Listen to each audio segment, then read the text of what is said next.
sobrang malala. Kasi 1990s, tapos 1990s magulo, well sa amin magulo sa Mindanao, and then ngayon nagbabadyak ang gulo sa Mindanao. So parang wala namang nagbago.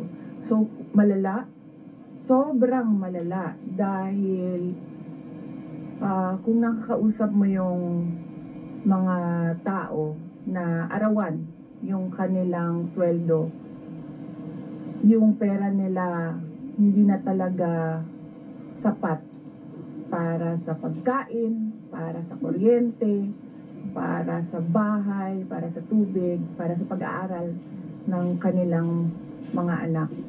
At kung basehan natin yung pag-alis ng mga Pilipino sa sarili nilang bansa, ay sobrang malala, dahil sobrang dami ng ating mga kababayan ang pumupunta, nakikipagsapalaran sa ibang bansa dahil wala silang makita na pag-asa, wala silang makita na oportunidad dito sa ating bayan.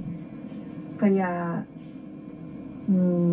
parang nakakaawa na tayo dito sa loob, at nakakahiya yung estado natin kapag iniligay mo siya in a global stage, na kung saan pinapanood tayo ng ibang mga lahi at ibang mga bansa. And because of that, tapos na tayo. Diba?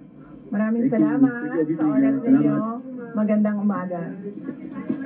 Oh yeah. Yes, happy Valley. Basing on the palakpak ng mga kasamahan ko sa Office of the Vice President, okay naman sila.